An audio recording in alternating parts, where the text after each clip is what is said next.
사도신경하심으로 우리의 신앙을 하나님 앞에 고백하도록 하시겠습니다. 나는 전능하신 아버지 하나님 천지의 창조주를 믿습니다. 나는 그의 유일하신 아들 우리 주 예수 그리스도를 믿습니다.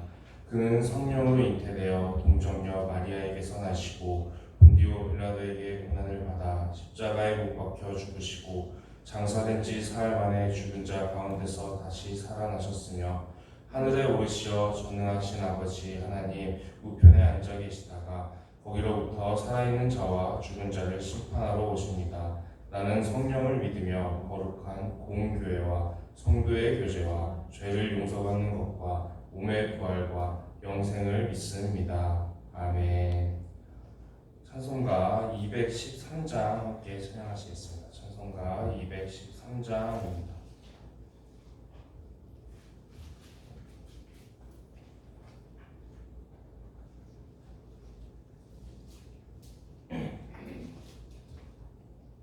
찬송가 213장 함께 찬양하시겠습니다.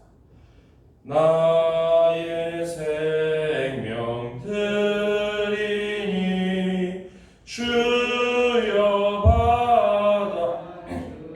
받아주셔서 세상 살아갈 동안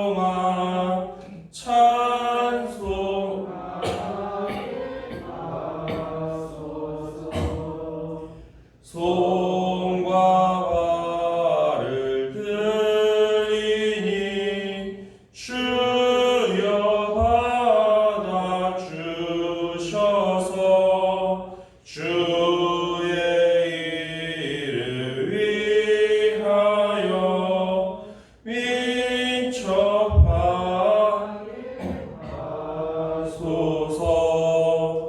나의 음성 들리니 주여 받아주셔서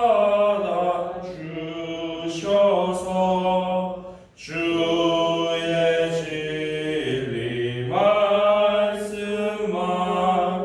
전파하게 하소서. 나의 도와 들리니 주여 받아주셔서 하늘나라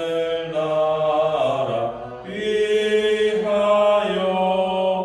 주 뜻대로 하소서. 나의 시간 드리니 주여 받아주셔서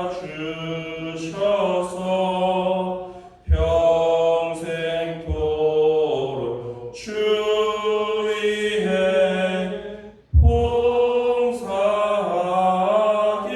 하소서. 아멘. 이 시간 함께 나눌 말씀은 마태복음 1장 12절에서 17절의 말씀입니다. 마태복음 1장 12절에서 17절의 말씀입니다.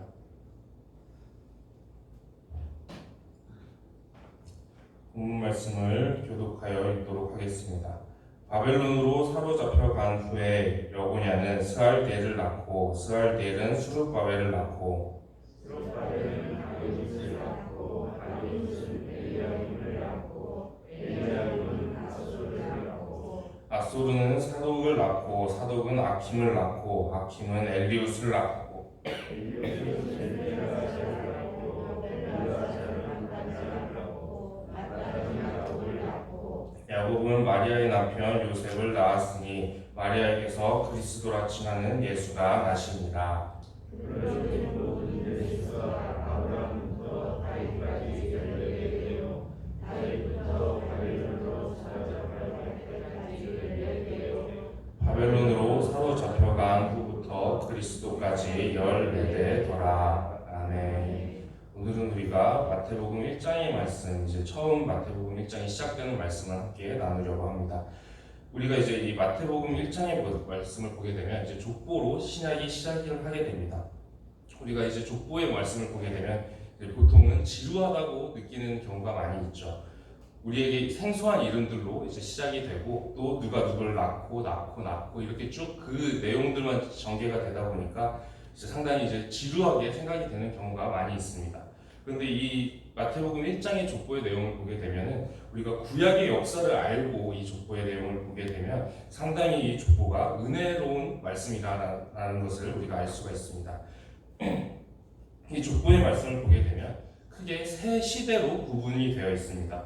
처음에는 이제 아브라함부터 시작을 해가지고 다윗까지 이어지게 되고 또 다윗부터 이제 남유다가 망하고 바벨론으로 끌려갈 때까지 이제 두 번째 시대가 이제 기록이 되어 있습니다. 그리고 바벨론에 끌려간 이후부터 이제 그 이후에 예수님까지 그 시기가 세 시대로 이제 구분이 되어 있는데 이 시대들을 보게 되면은 이제 처음에 아브라함부터 시작할 때는 이제 하나님께서 아브라함부터 이제 본격적으로 이스라엘을 시작을 하시죠. 아브라함을 택하시고 이스라엘을 세워가시는 한 가정에서부터 한 사람으로부터 이제 한 나라를 양육하시고 세워가시기까지 굉장히 하나님께서 많은 시간과 노력을 이제 공들이시는 부분들을 볼 수 있습니다. 그러나 이제 다윗 시대 이전에도 이미 이스라엘이 건국된 이후에는 사사기가 펼쳐지면서 하나님께서 생각하셨던 것보다 훨씬 더 이제 실망스러운 그런 모습의 이스라엘의 모습이 나타나게 됩니다.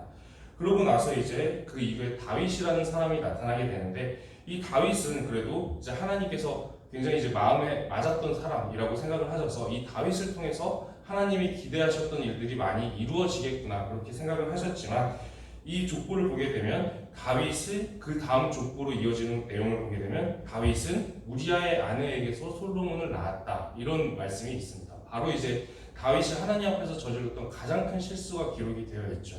다윗이 이제 남의 아내를 취해서 이제 그 족보가 계속해서 이어져 가는 그런 모습을 보게 됩니다. 그러면서 그 이후에도 이제 왕정 시대가 쭉 이어지게 되면서 정말 이제 계속해서 결국에 멸망을 향해서 갈 수밖에 없는 그런 모습을 보게 되면서 이제 두 번째 시대도 결국에는 하나님 앞에서 실망스러운 결과로 끝이 났다라는 모습을 우리가 볼 수가 있습니다. 그리고 이제 바벨론으로 포로로 끌려가게 되는데 하나님께서는 이런 징계를 받게 되면 그래도 이제 이스라엘 백성들이 이 정도 징계를 받으면 이제 정신 차리고 하나님 말씀대로 잘 살겠지 그렇게 생각을 하셨던 겁니다. 그러나 이제 이 징계가 끝난 이후에도 우리가 이제 말씀을 조금 나눴던 것처럼 다니엘서에서 나왔던 것처럼 이제 이 징계가 70년으로 끝나지 않고 오히려 7배 더 확장돼서 490년의 징계로 확장이 돼버리고 그 400년의 징계는 이제 말씀이 끊어지는 형벌을 받게 되는 그런 기간을 거치게 됩니다. 사람과 사람 사이에서도 이제 대화가 단절이 되었다라는 것은 이제 관계가 끊어졌다, 관계가 이제 상할 만큼 상했다라는 것을 뜻하게 되죠. 이제 하나님께서도 이제 사람과 주의 백성과 하나님과의 관계가 그 정도의 관계까지 되었다라는 것입니다. 그래서 이제 더 이상 하나님께서도 말씀을 하지 않으시는 그런 상황이 무려 400년이라는 굉장히 긴 시간 동안 이제 지속이 되게 되는데 그러면 이제 우리가 그 다음에 자연스럽게 나올 흐름이라고 생각을 한다면 이제는 이제 하나님께서 사람들을 완전히 그냥 버려버리셔도 너무나도 이제 자연스럽게 흘러가는 겁니다.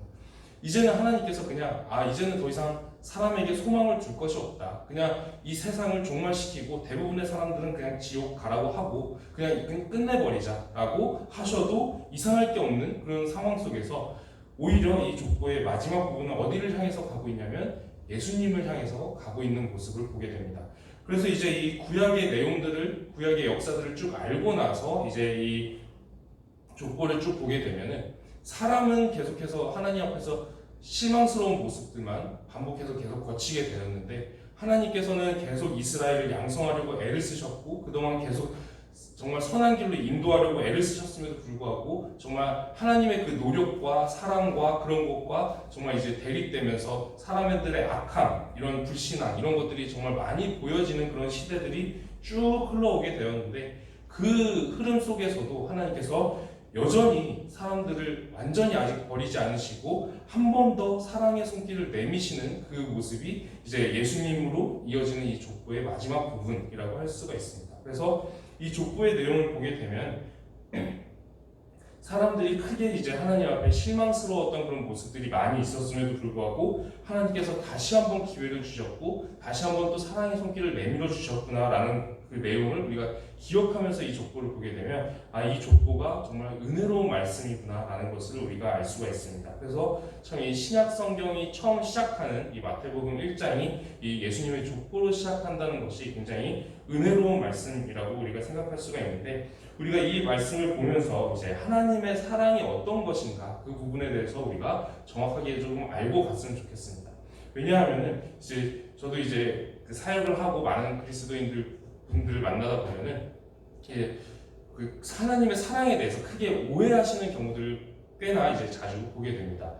어떤 오해냐면은 하나님께서 나를 사랑하신다라는 것은 이제 마치 이제 부모가 갓난아기를 맹목적으로 돌봐주고 그냥 갓난아기가 어떤 실수를 하든 어떤 잘못을 하든 그냥 무조건 보호하고 품어주지 않습니까? 약간 그런 종류의 사랑으로 많이 생각하시는 분들이 꽤나 이제 많이 있었습니다. 그래서 이제 우리가 성경을 보게 되면은 사실은 이제 하나님의 사랑이라고 하는 것은 그런 종류의 사랑과는 조금은 이제 거리가 있습니다. 어떠한 종류의 사랑이냐면 우리가 알고 있다시피 이제 구약에서도 그렇고 신약에서도 그렇지만 이제 하나님께서 이제 그 사람이 죄를 짓거나 이렇게 하면 징계하시는 그런 모습들도 분명히 있지 않습니까? 그런 것처럼 하나님께서 말씀하신 그 사랑이라고 하는 것은 원래 지금 이 상황 속에서는 하나님께서 사람들을 아예 그냥 버리셨어도 너무나도 자연스러운 그런 상황이었는데 마치 사형수를 자비를 베풀어서 사형을 안 시킨 것과 같은, 그리고 한 번 더 기회를 주신 것과 같은 그런 종류의 사랑이라는 것입니다. 그래서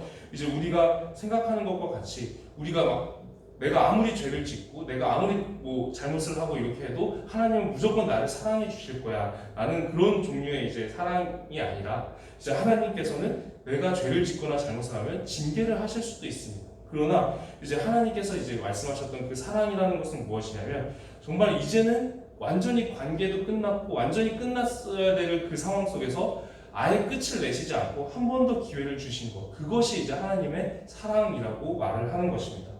우리가 이 사랑을 보게 되면은 이제 하나님께서 우리를 최대한 살려주려고 애를 최대한 쓰셨구나라는 것을 우리가 알 수가 있는데, 예수님께서 피 흘려 죽으시기까지 우리를 이제 우리에게 살 길, 구원의 길을 열어주시기 위해서 십자가를 지시면서까지 그렇게 고생을 하시죠. 그러면서도 이제 한 가지 우리가 구원을 받을 수 있는 길을 열어주십니다. 우리가 보게 되면은 사람이 처음에 이제 죄에 빠지게 되는 모습을 보게 되면 아담과 하와한테 하나님께서 주셨던 금기 사항이 있죠. 선악과를 먹지 말라. 그때는 이제 그 타락하기 이전이기 때문에 다른 거 다 해도 되는데 한 가지 금기 사항이 있다. 이것만 지키면 된다. 선악과만 안 먹으면 된다. 라는 것이 하나님의 명령이었습니다. 그러나 우리가 다 알고 있다시피 그 금기 사항을 깨버리게 되죠. 그러고 나서 이제 이 죄에 빠져버린 사람들을 하나님께서 다시 회복시키고 살려주시기 위해서 이번에는 반대로 한 가지 요구 사항만을 이제 요구를 하게 되십니다. 우리가 율법의 기준으로 따지면은 정말 다 이제 더 이상 용서받기 어려운 그런 모두가 다 죄인이라고 이제 성경에서 증언하지 않습니까? 의인이 하나도 없고 모두가 다 죄인인데 그럼에도 불구하고 예수님을 믿으면 그래도 구원받을 수 있는 길을 열어주겠다. 구원받을 수 있게 해주겠다라고 이제 한 가지를 요구하시는 겁니다. 그것이 무엇이냐면 예수님을 믿어라라는 것이죠. 처음에 이제 아담 시대 때는 선악과 먹지 말라 그 금기 사항이 하나 있었다면 이제 이번에는 이제 죄로 인해서 망가진 사람들을 하나님께서 살려내시기 위해서 이제 한 가지 요구 사항만을 이제 요구하시는 겁니다. 예수님을 믿는 그 믿음이 우리 안에 있으면 그 믿음을 보시고 우리를 살려주시고 하나님의 백성으로 받아주시고 천국까지 인도해 주시겠다. 그것을 말씀을 하고 계신 것이죠. 그래서 이제 하나님의 사랑이라고 하는 것은 이제 완전히 이제 우리가 버려질 만한 그런 상황 가운데 우리가 놓여 있었는데 하나님께서 그렇게 하지 않으시고 한 번의 중요한 기회를 하나 주셨다. 그것이 바로 예수님을 통해서 우리가 구원받을 수 있는 길을 열어주신 것이고 우리가 예수님을 믿는 그 믿음이 우리에게 있으면 그 믿음을 보시고 우리를 하나님의 백성으로 품어주시는 것이 이제 하나님 성경에서 말하는 하나님의 사랑이라는 것이죠. 그래서 우리가 이 하나님의 사랑에 대해서 잘 알고 신앙생활을 하기를 원합니다. 우리가 이제 하나님의 사랑이라고 하는 것이 마냥 이제 하나님께서 무조건적으로 나를 보호해 주시고 무조건적으로 내가 어떠한 죄를 짓거나 어떠한 잘못을 해도 무작정 품어주시는 그런 것이 아니라 우리에게 한 가지 요구하시는 것이 있습니다. 예수님을 믿는 그 믿음이 우리에게 있어야 될 것이다.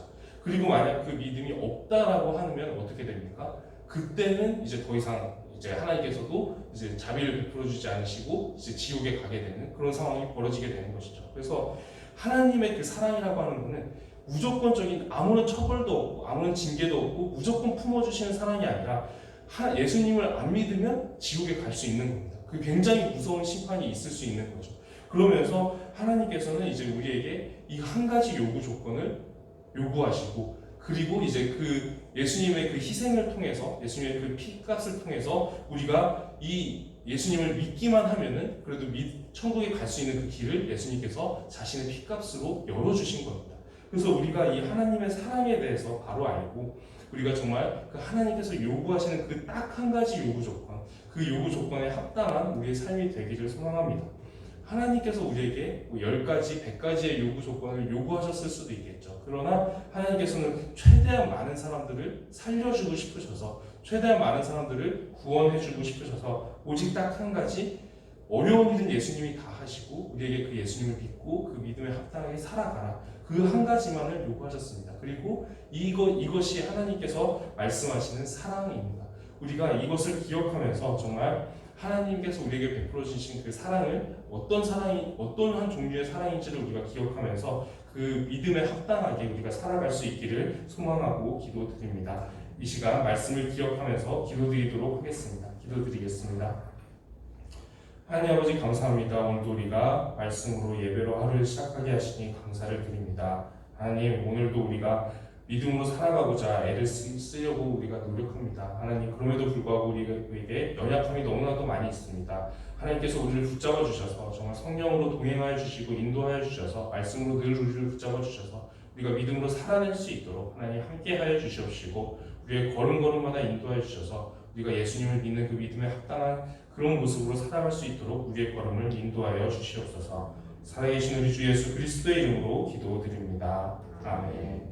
하늘에 계신 우리 아버지의 이름을 거룩하게 하시며 아버지의 나라가 오게 하시며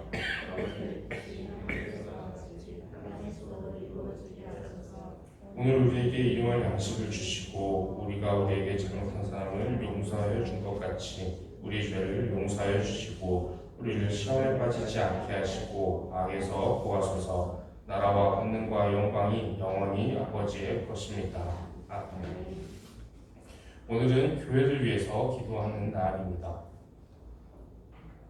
우리 교회가 하나님의 사랑에 대해서 바로 알고 우리가 정말 바른 신앙생활을 할 수 있기를 함께 기도하기를 소망합니다. 그리고 믿음이 우리에게 있고 그리고 그 우리의 삶이 정말 그 믿음에 합당한 모습 되기를 함께 이 두 가지 기도 제목을 놓고 함께 기도드리도록 하겠습니다.